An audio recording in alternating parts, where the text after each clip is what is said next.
The new channel.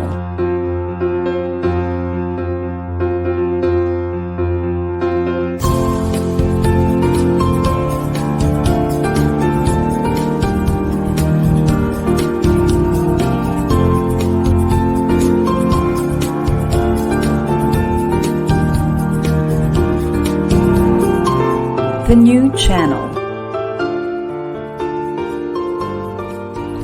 Hashtag TNC Now.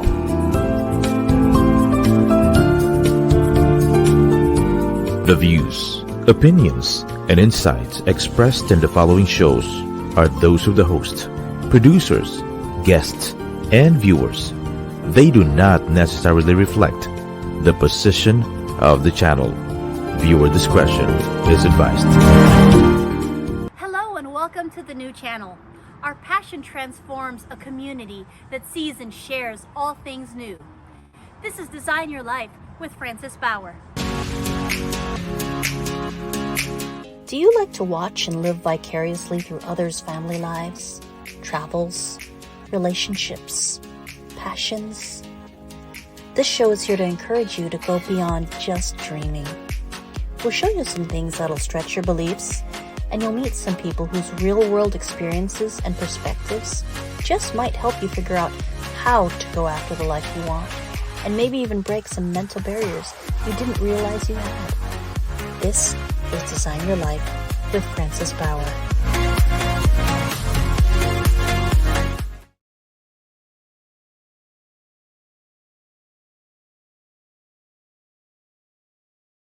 This episode of Design Your Life, we're going wine tasting.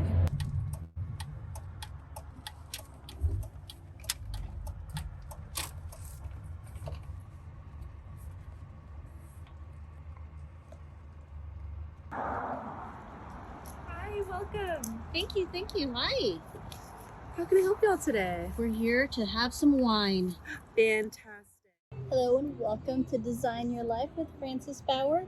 And my guest today, believe it or not, is my husband, Travis. Hi, guys. Travis Bauer. That's Hi. who gave me that last name.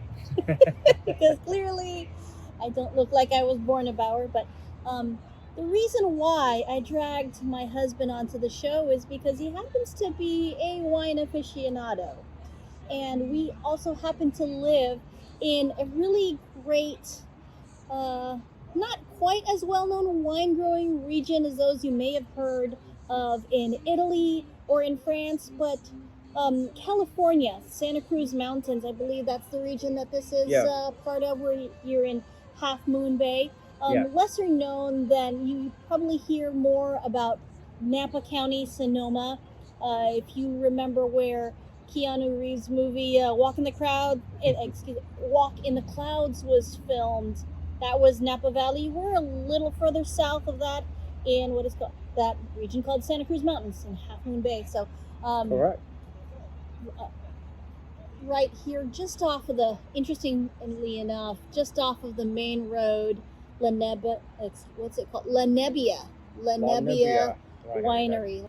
Anyway, so I remember not too long ago, a friend of mine came to visit from the Philippines, and she just didn't understand what the big deal was. Yeah.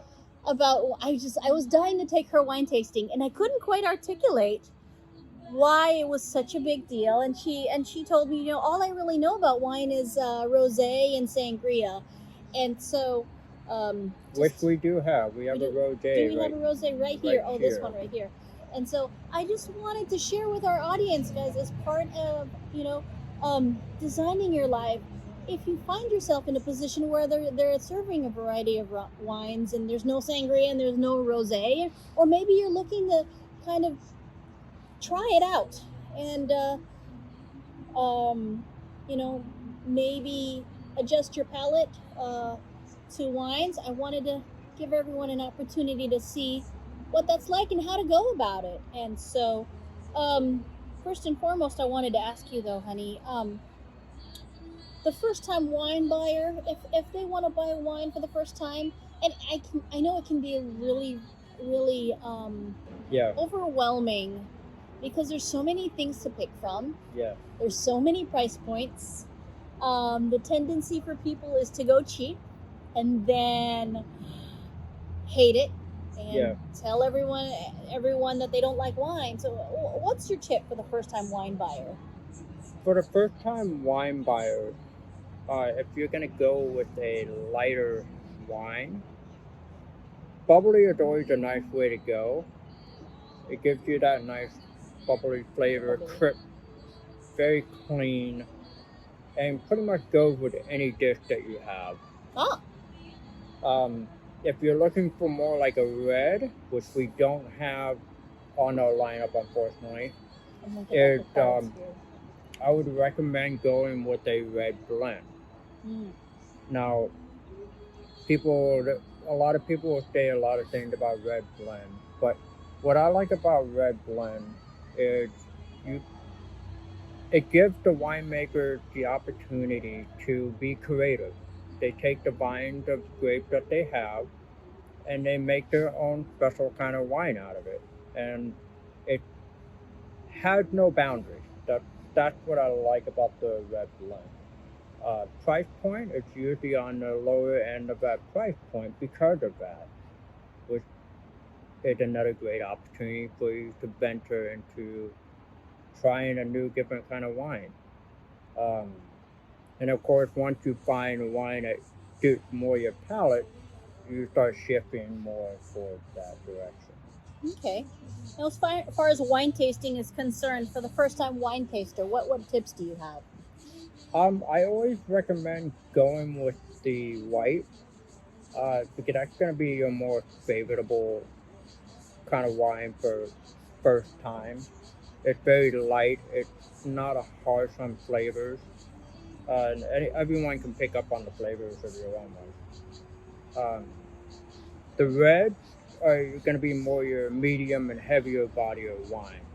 So the flavor are going to be a little bit more robust, bold, and to start off, I always recommend going lighter and then work your way towards bold. Kind of how we have. Yeah, We that's have pretty this much how our setup, right? lineup is right So here. does that have to do with your palate changing as you try different things? Yeah. Or So the biggest mistake people make when they first try wine tasting is they'll usually start on the red, which is, like I said, it's more robust and bold. So your palate will get kind of shot. It adjusts and accommodates to the heavier wine, where as you're going down to the lighter, you're going to miss that crisp, that clean. Your palate's not going to pick up all those flavors. And that's where a lot of people go like, I don't like the lighter wine. Because they are drinking heavier wine before they even get to the lighter wine. it makes me wonder too. There are people that will be like, "Oh, I don't like red; it's bitter." Yeah. Some palates, for some people, they as they get in bolder and bolder flavor, everyone's taste buds will pick up different flavors in the wine.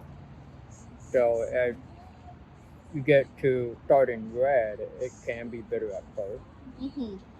But that's why I always recommend, as well for first time goers, have a cheese board, have a charcuterie board, have something that can help your palate flavor out so it's not completely bitter. Okay, well, these have been sitting long enough, I feel. Yeah. And this bubbly is going to be running out. So let's start with the bubbly. So is there a special way you recommend people trying? I've heard different things like swirl or bubble it on your tongue or what have you. I'm just going to take a sip right now because it's been calling my name. So usually with the sparkling wine, you want to do a light dip on the first go. Light dip, let it coat the palate of your tongue, which is what you're saying.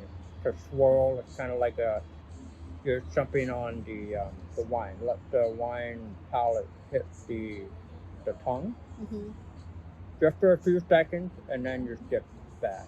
Swirl just a little bit. Let it coat the tongue first, just for a few seconds, and then dip back. So tiny sip. a teeny tiny sip, just to tiny wet the sip, tongue. just to wet the tongue. You will notice at first it will have a spice to it, but that's the crispness of the bubbly of the wine. And then you'll notice it brings out the flavors in the Mhm. aftertaste. I And that- definitely, yeah. I'm looking at this thing so, folks, these things sometimes will come with, when you go wine tasting, sometimes it'll come with tasting notes. Yeah, And they sound super crazy because you're like, I thought this was all made out of grape. What are we talking about? Hints of grapefruit, low residual sugar, or what is it? Dry hints of tropical fruit and rose petal. This other one says cherry pie, cedar, and violet herbs. Yes, folks, this is where we're gonna taste all those. There's where all those tasting notes come from. yeah, Is that what? Yeah, and that you is know what? correct. I'm totally getting it. It says crisp and bubbly with hints of grapefruit, low residual sugar. So it's not, lingering anymore. I would love this with food. So it could be a little bit dry. Which So what in these terms, what is meant by that word dry? so dry is where it doesn't have enough body to it to where it's gonna allow it to stay there. It's a refreshment crisp. So it doesn't linger. That's I guess correct. that's what that means. It doesn't linger And is what dry means. so Because the clearly it's wet, right? yeah. Clearly it's wet. So it just allows the palate to feel the refreshness of that drink. It won't allow it to sit there and linger like if you were drinking a heavier. Here, you've been doing a lot of talking there. I'm gonna let you give that a try, honey. So, what are your tasting notes? As I cover theirs. So it definitely is light on the sugar. I don't taste anything that has like a sugar acidity. Yes. To me, it has like almost like an apple juice. It's like green Flavor. apple. I'm getting Yeah. green apple. It had- Grapefruit. It says grapefruit, but I'm getting a lot of green apple. It's nice. Yeah. It's just very light and refreshing. This is actually not very, very sweet. Normally, a lot of folks that buy the white wines, you're going to get something that's super sweet, like a Moscato. Goodness. I call that syrup just because it's such a syrupy, sweet grape. Yeah. And so you'll see a lot of, what is it? They call this a California They call it Cave. California Cave or California sparkling wine. And it does live up to that name. Yeah. It has a nice sparklish flavor to it. Very clean, very elegant. Great for light dishes. So if you're doing stuff like a real simple pasta dish, just stuffing that will be really, really good Oh, with like it. a carbonara, Yeah, or even just butter parmesan, yeah. butter and Because- parmesan, and or All it's gonna do is complement. It's gonna complement the food that you're eating, and it's just very refreshing. It's extremely refreshing. okay, I'm gonna try this one. This is their rosé. So this is the most common one. This is what a lot of people go to when they have wine. A lot of women love it. It's very same as a sparkling wine. It does have the dry hints of it, but it's gonna be more on a fruity, tropical flavor. So it won't be as bubbly. It's gonna have a little bit more of a clean crisp to it. I'm gonna go ahead and try it, see how that is.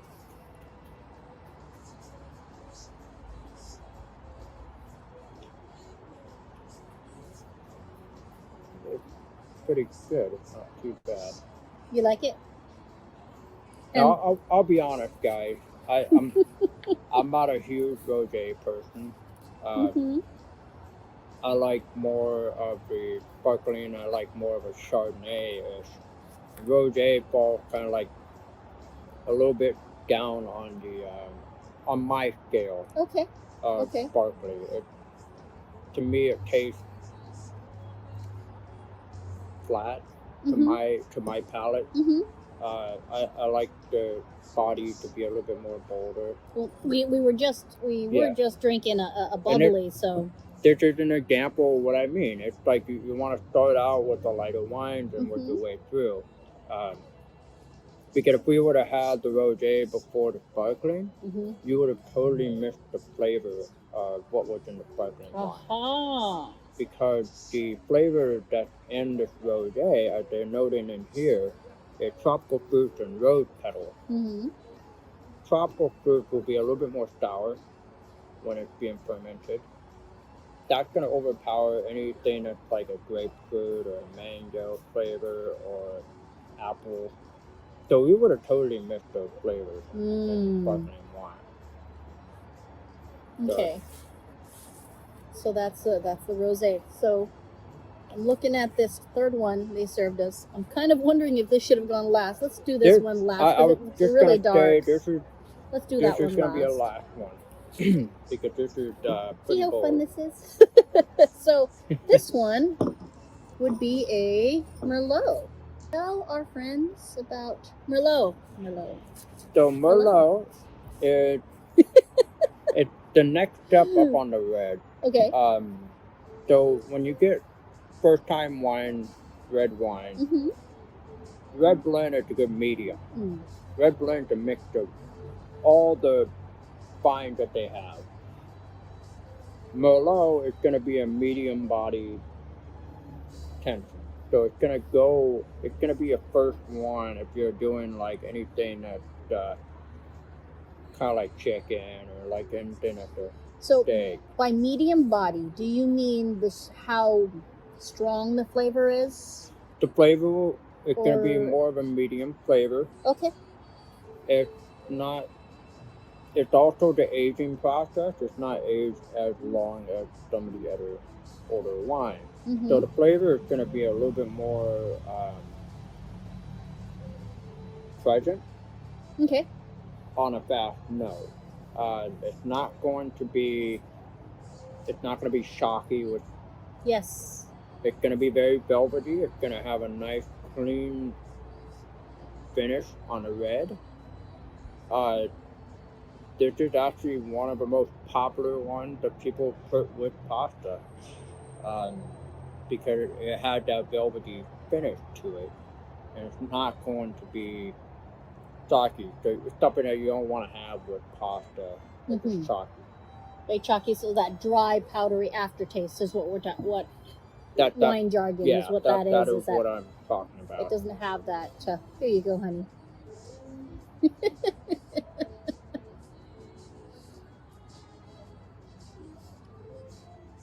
Yeah, it's very good. Very good. So this is their 2021 Mendocino, medium body and tannins with a velvety dry finish. Yeah, that's nice. So can you tell us what is meant by tannins? Like, I guess tannins is some sort of substance, but how does that affect our tasting notes? Why So- is it even on there? Tannins will be based on the grape acidness. So Okay. what the grape produces as it ferments Mm-hmm. and age is another part of what the tannins are. So the tannins will release its own natural kind of like acid flavor that the grape produce. And that's where the importance of where they're vined. And that's why California is very, very notorious and popular for wine that made on a global scale compared to Europe. Mm-hmm. We have that coastal, which by the way we are only a few miles from the coast. You can smell the ocean air from here. And the salt is So- on our windshields.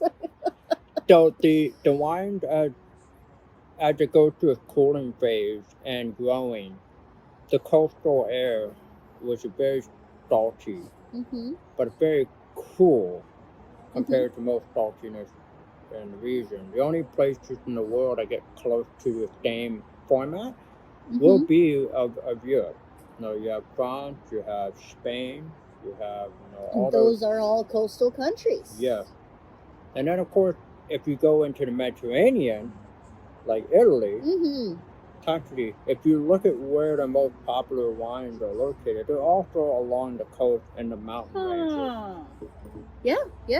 Which is Santa Cruz Mountains. Yeah, That coastal we're mountain range. just on the northern part of Santa Cruz Mountain, and we are just south of the Certino mountain range, which is on the northern part of San Francisco. So about 70 miles from here is the beginning of where these vines would have came from. And Merlot, these kind of Merlots, I really do enjoy it. You get to enjoy the flavor of the wine. The flavor comes out. It's not too bold. The tannins are very medium body, which is what it's saying. It's medium. It's like a grape, almost like a grapefruit. And it's velvety. So it allows the flavors to be very nice. So you talked a lot. I'm finding us talking a lot about topography and geography, general geography and topography. What does that have to do with the wine? How does it affect the wine? Why are certain regions better than others when it comes to grape and wine? Well, the grapes are they're actually delicate vines. The vines grow based on humidity and temperature, and also based on the humidity. Mm-hmm. That's what makes the demographic location so well for it to grow. They do like heat, but they also like coolness. So at night, when it's cold and you get that coastal moisture, it's almost like it's rehydrating its own vine. And that's where the grape will pick up and become more fruitful. It'll start bearing better and it will have more flavor, which is very important in the beginning part of its growing phase, leading up to what they call old vine. Old vines mean they've been around for a very, very, very long time. I'm going to start back here since we still have some. And the old vines will, as they mature, they don't produce as much grape. But because they still get that moisture, just like they were when they was younger, it becomes more bold and tart. And ladies and gentlemen, that's where the older wine and bolder wine come from. Mm-hmm. They make up more of the heavier red. Because they are very, very strong and tannin flavor. Wow. It grows. So we got that. Let me see here. So let's go to our next one. We got a Petite Syrah. So are these varietals? And it's interesting. When we're looking at European wine selections, I really don't recognize the names of those. Are these varietals that we're accustomed to, that we live around only California specific? Yeah. And by varietals, I mean the kind of grape, because there's so many different kinds of grapes. So are these kinds of grapes only in California? or tend to be more specific to California? I would say more to the U.S. market. Okay. Of course, all these grapes, they all came from Europe at one point in time. So as they pick variations of the grape, and it migrated its way over into the United States, they kind of breed them differently. Okay. To accommodate for the change in soil, change in temperature, change in the environment. At that time, too, nobody really knew how well the grape would grow here. So they had to almost mix the vine to make sure that they survived. And that's how you have all these varietals. Different breedings of vine. And that's what created a different flow of wine that are very popular in the U.S., in California specifically, that became a favorite for a lot of people around the world. So I know I just said that a lot of these varietals that we're accustomed to drinking, you and I, are very U.S. specific. I'm seeing Yeah. this one here though, Petite Syrah. I know that there's a particular Australian brand Mm-hmm. that hasn't paid me, so I'm not mentioning their name. But this Australian winery has Petite Syrah, so maybe not necessarily. No, it became very popular, Mhm. and now this particular kind of vine, or it's like a hybrid. It survives in different parts of the world now. Mm. So if I'm not I'm gonna mistaken, let you off the hook and try that. tell people what you think of this one. Well, I was getting a little bit of it's definitely a stronger in flavor than that Merlot. The tasting notes say full-bodied, which means stronger in flavor, right? With notes of plum, chocolate, and coffee. Now, I most definitely get that plum flavor. Yeah. Not so much the chocolate and coffee, but again, everyone's palate is different. But sometimes too, folks, you get more flavors. Your palate is able to pick up more flavors as you continue to drink. It's one of those things that kind of you taste more after the first few sips. Every sip is, maybe not every sip, but every other sip is different, and the flavors develop as you try it out. What are your thoughts on Definitely. this one specifically? Well, Petite Syrah in general. I definitely can taste the plum. Mm-hmm. The plum is pretty dominant, Mm-hmm.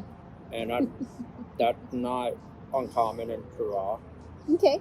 It's just the way it's aging process of the vine, and it's very elegant. I do get a little taste of the chocolate, not the coffee part of what they're mentioning, Mm-hmm. but I can taste the chocolate on the back end. It usually comes in about a few seconds afterwards. You know, and that's so. It's so amusing for me that flavors will not all show up at the same time. Yeah. Sometimes you get a flavor in the beginning.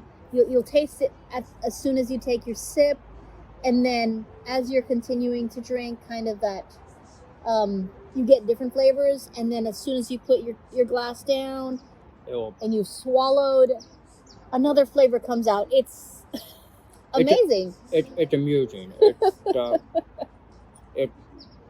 It's the beauty of our way of our body tasting different things.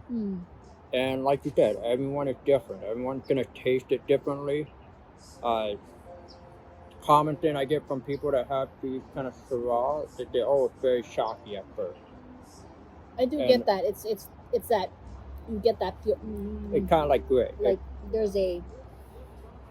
it feels like you've been eating powder, Mm-hmm. right? And it's that dry after feel. Yeah.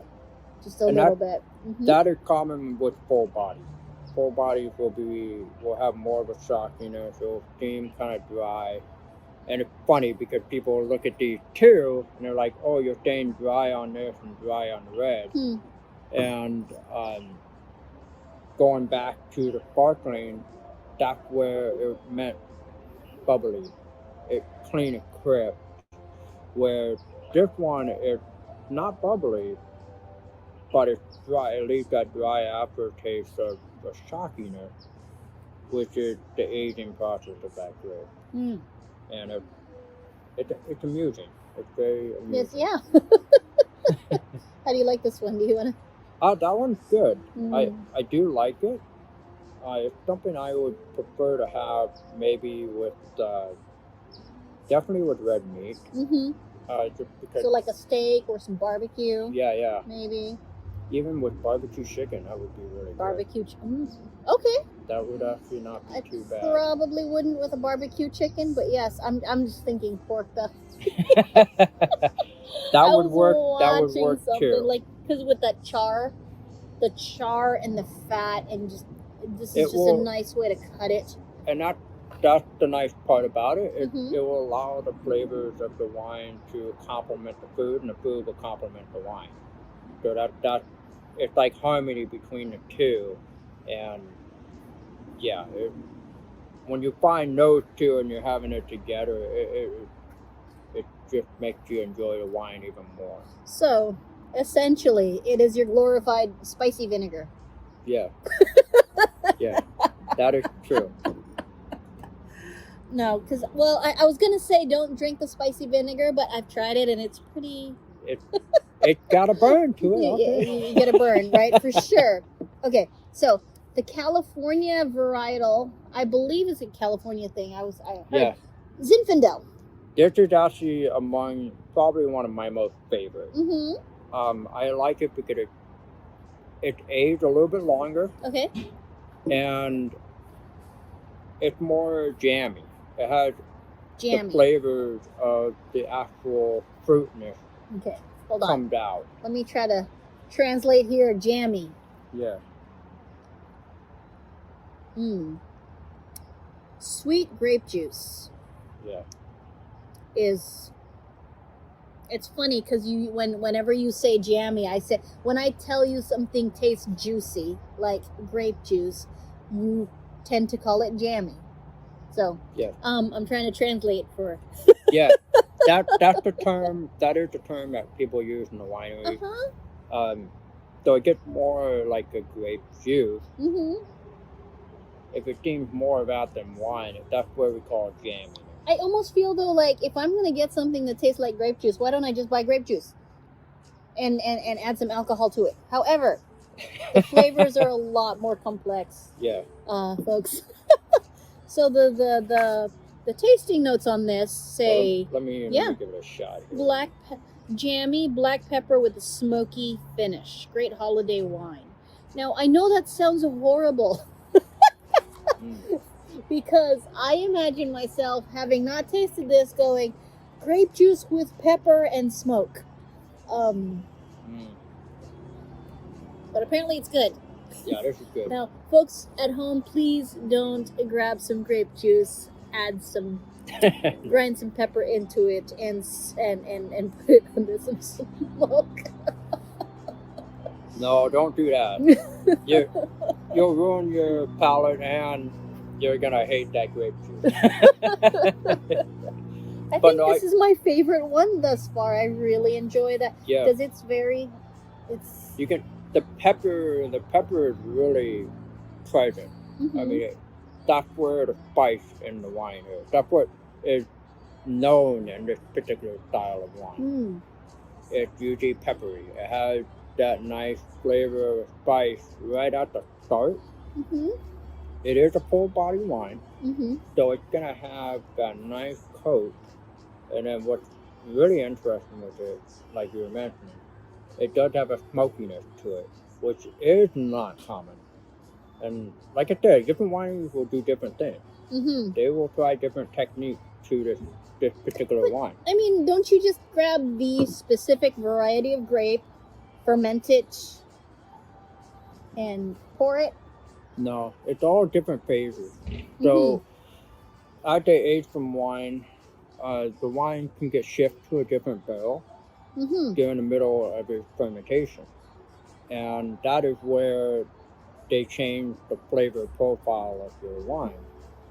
So if the wine was being shipped regularly from the original fermentation process to now an oak barrel that is coated and flavored pepper and all these other spices, it's going to continue to age that long in that particular barrel and pick up those flavors. And it, like I said, it's unique. It is what makes different wineries special, because every winemaker put its own mark on it. And that's what makes these so fun, to go wine tasting. I always tell people, don't be afraid to try it. It's just, and it's okay. You're gonna find wines that you don't like, and that's okay. And that's the beauty of learning this whole wine process. You're looking to find a wine that suits you. And like I said, I am more of a full body, bold red wine. That is my specialty. I'm looking at the levels at which what we've drank so far, and the reds are at Yeah, the reds will go a little quicker. quicker for the two of us. And it, like I said, the short term for this is gin. It's GIN. Zinfandel, but it's Zinfandel.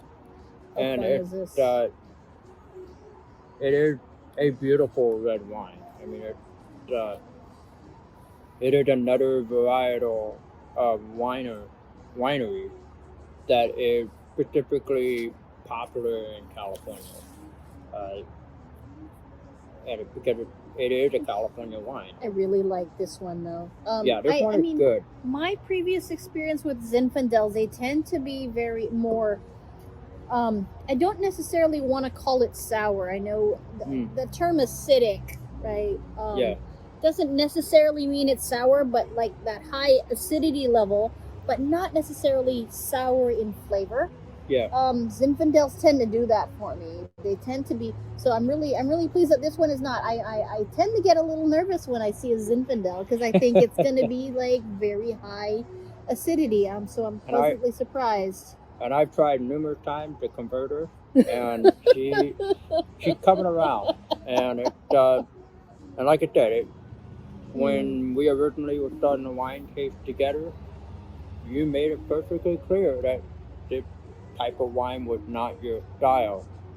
But I convinced her to give it a chance, and she would tell me when some wines are not good. That's fine. But when she started learning that every winery had its own spin on that particular style of wine, she opened herself up and actually tried different variations. Now your collection of wine that you enjoy is more than doubled. Well, I used to be like Merlot for me, and Merlot for me just felt like a waste of money. I felt like for the money that I was paying, I wasn't getting the flavor, the value that I wanted. It was just, it didn't get a whole lot of flavor. I wasn't getting all that much. I would rather have a red blend, which by the way, tend to be a little bit cheaper just because sometimes it's when a winemaker does a red blend, they kind of just take little bits of leftovers here and there and make a batch out of it. Yeah.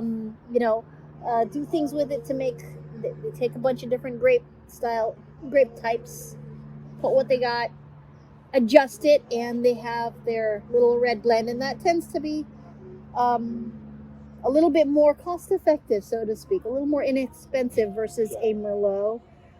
But as I've had the opportunity to try more Merlots, I'm finding, there's some really good Merlots out there. And Zinfandels as well.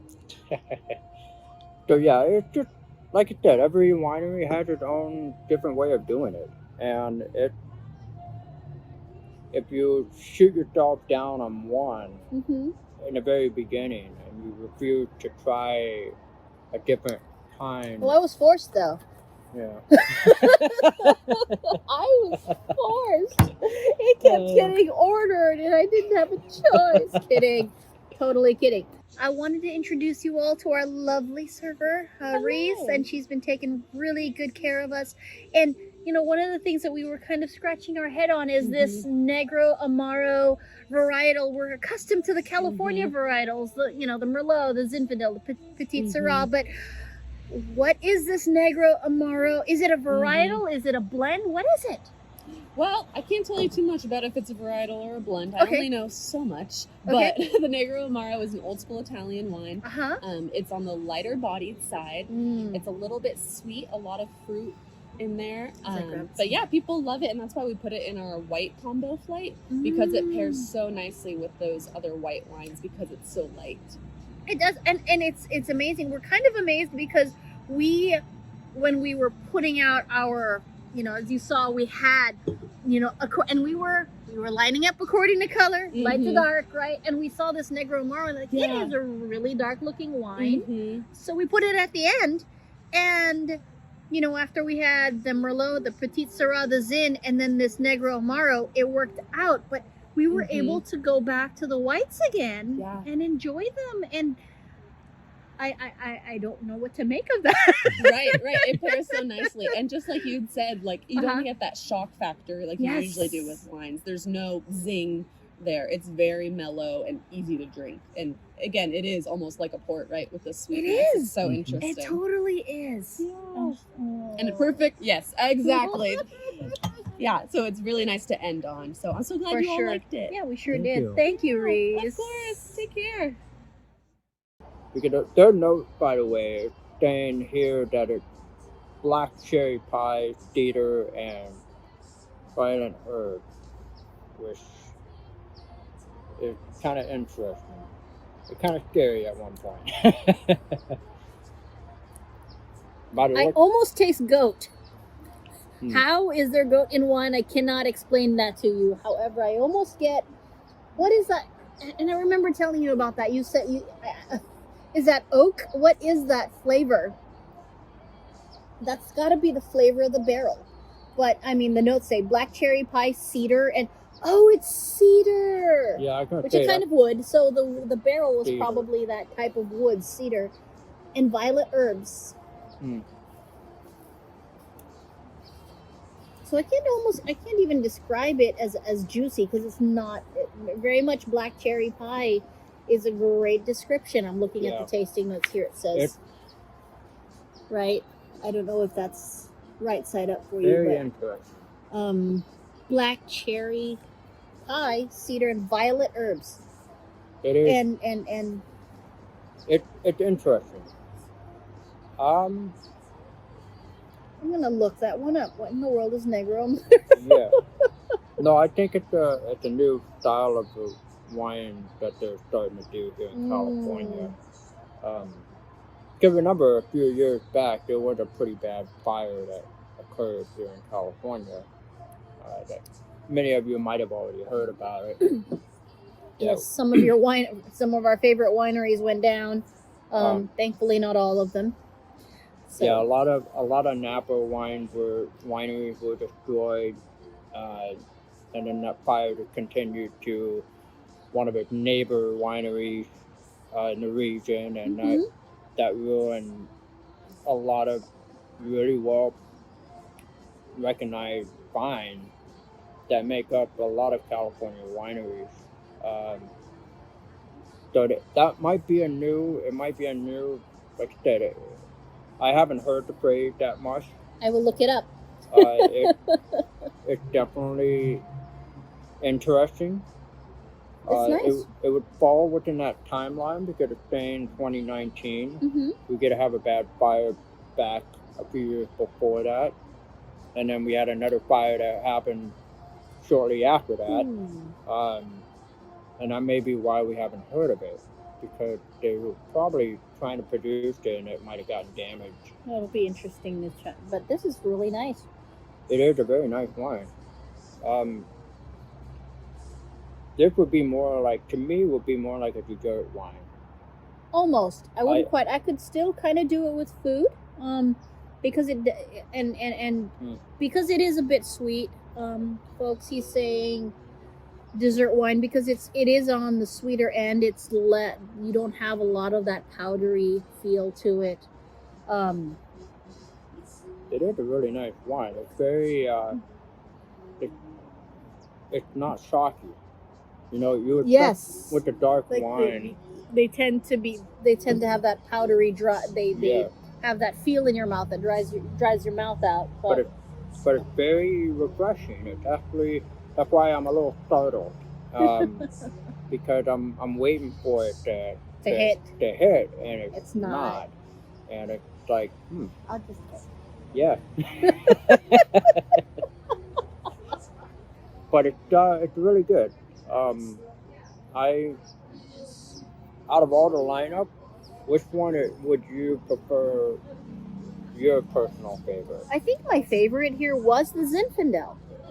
And which kind of surprises me because I don't normally like Yeah. and I don't normally like Zinfandel because it tends to be very acidic.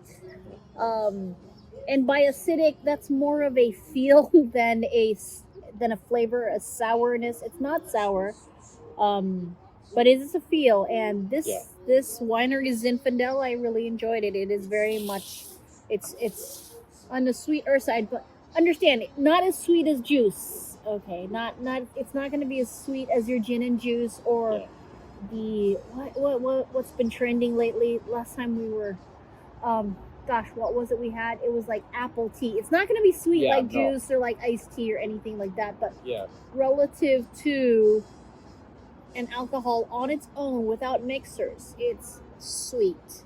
For me, I am in between two wines actually.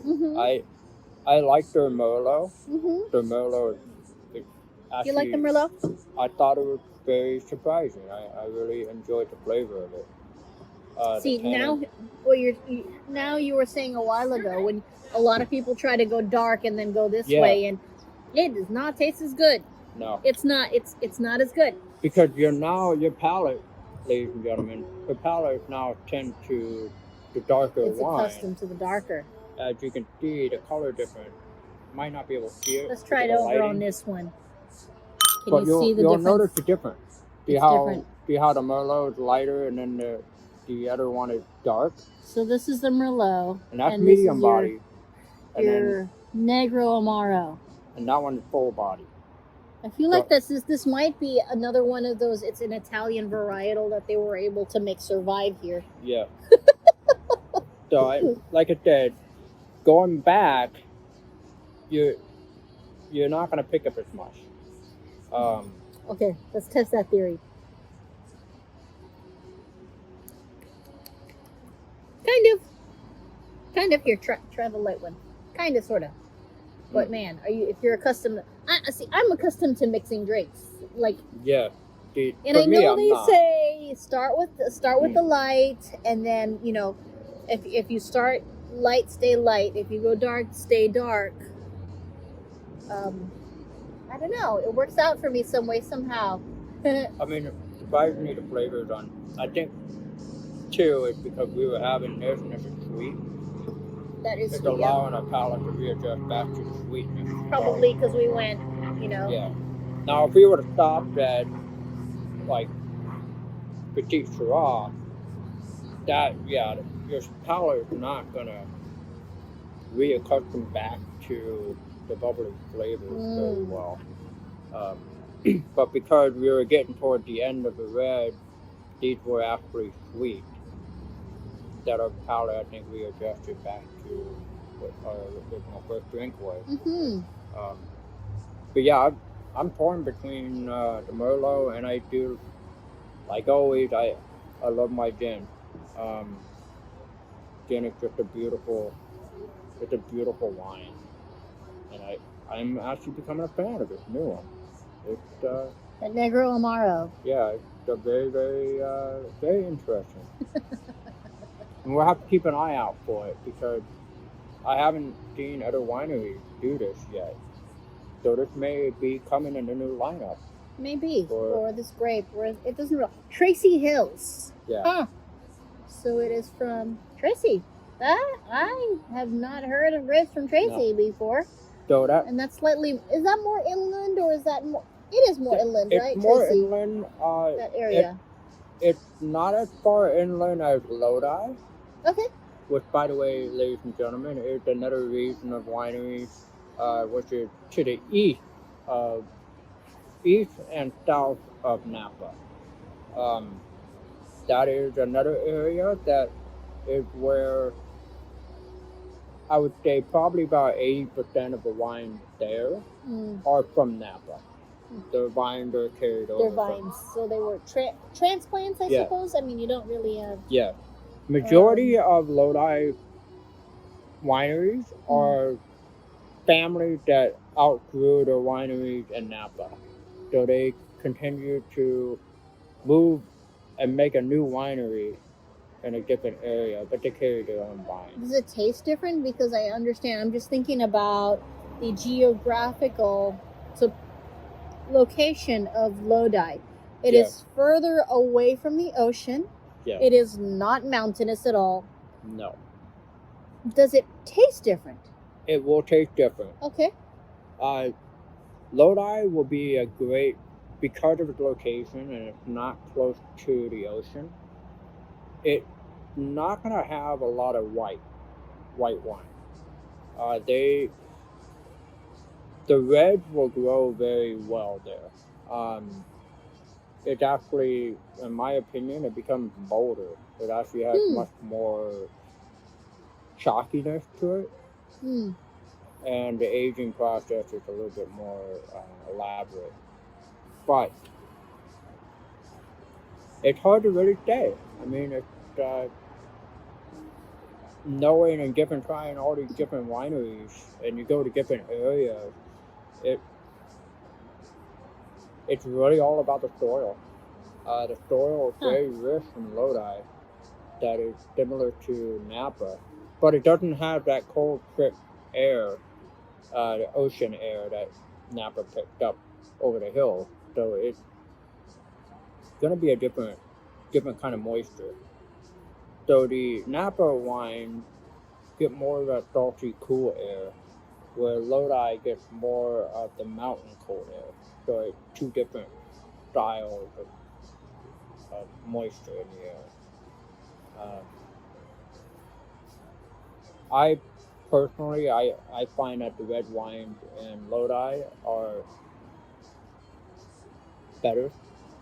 Do you like them? You have a preference for them? I have a preference for Lodi red wine.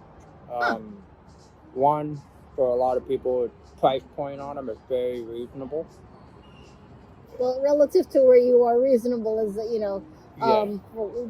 considering we have an international audience, a lot of it might even out after shipping and tariffs. True. But for a lot of people, if you ever come across a wine that is from, and it says on the bottle, Lodi, that is a premium wine. Okay. It definitely... Just because it doesn't say Napa doesn't mean it's not good. That's if correct. It comes from California. That is correct. Okay.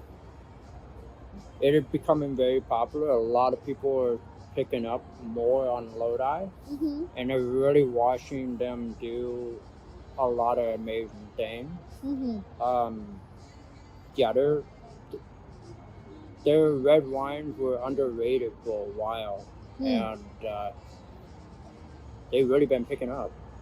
Well, I mean, underrated is good news for you and I, because they're which means the price point goes down, because they're underappreciated, which means they they were selling for less for a while. So they're gaining popularity right now, huh? That is correct. Beautiful.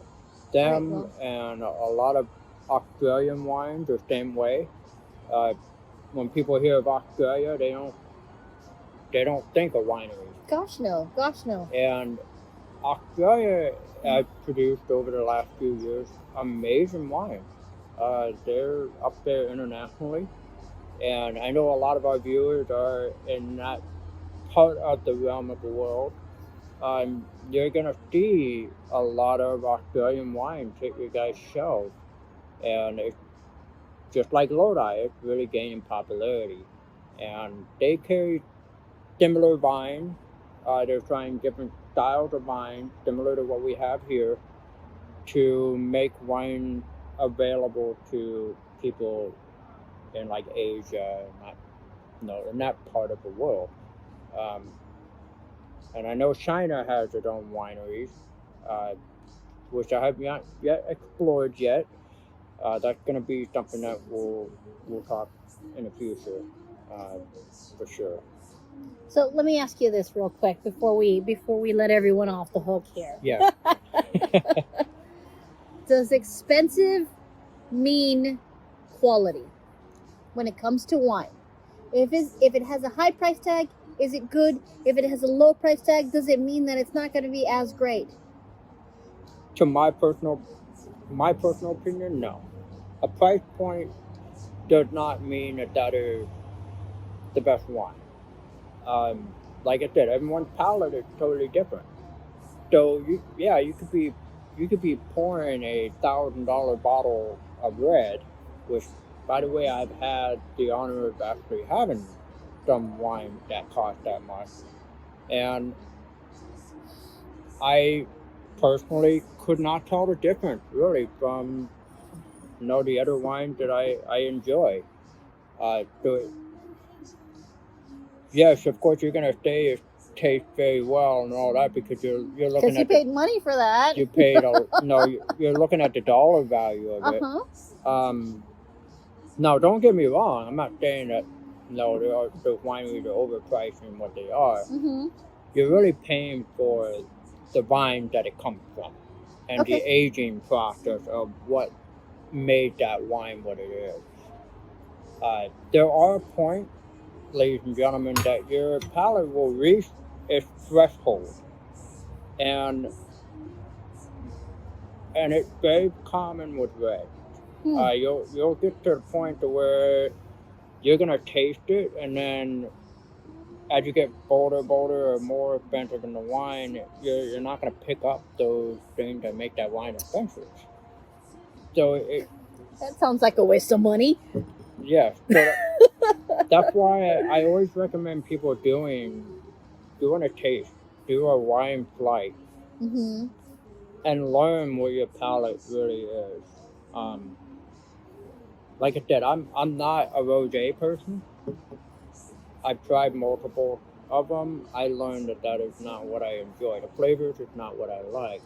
So, so for your beginning, the person that's starting to get into wine or starting to maybe experiment, that's kind of the goal is to kind of figure out what you like, I guess, not specifically what you're trying to sample and buy, but at least to understand what you like. I mean, you're paying for it anyway, right? This is not one of those things that it's a free sample.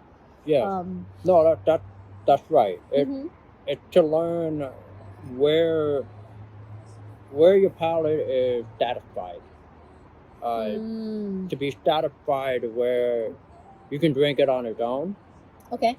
And you can also think about the food that you eat, that you normally have, where you could pour a refreshing drink. Because not every day everyone wants to have a soda or iced tea or just water. Or gin and green apple.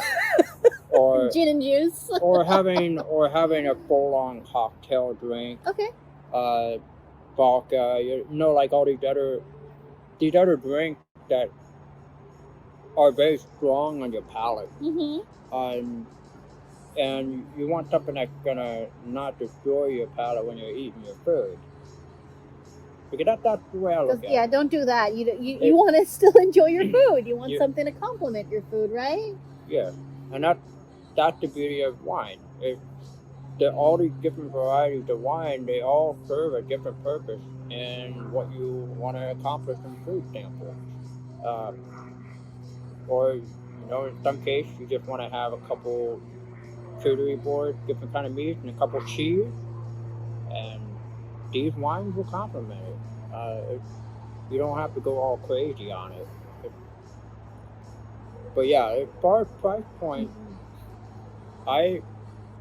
just because it's expensive does not mean that its bar is like really high. Or even the other way around. If the wine's really, really cheap, doesn't mean that it can't be good. Okay. The one thing to keep in mind too is if the wine is really, really cheap, that means that they fermented it quickly. It's not aged. Okay. The reason why wine becomes more and more expensive is because it's the aging process of that wine. So as you're noticing, the wine that we are having, the price point changes as it goes up. So I don't know if you want to mention it on here, but it's okay. So, but yeah, as the wine gets older, as it ages, it goes through a different fermentation process. And that's really what you're paying for. You're paying for that process to make it from medium to bold, different flavors of that wine. How Yeah. about we enjoy our wine and finish up geeking out, honey? Cheers. Cheers, guys. Thank you. Welcome.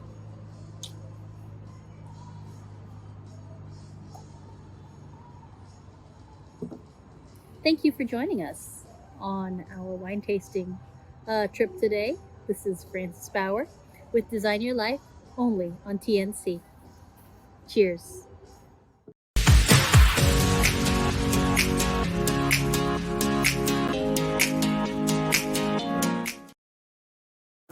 Ang ubo, mabilis lumala, kaya dapat agapan. Dapat New Soul Milk's Advanced Syrup. May 2 times zinc para ang ubo, imbis na lumala, tulungang mabilis mawala. New Soul Milk's Advanced Syrup. Unilab yan.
Ang 40D, tumutulong patibayin ng vital organs, iwas sakit sa puso at iba pang sakit.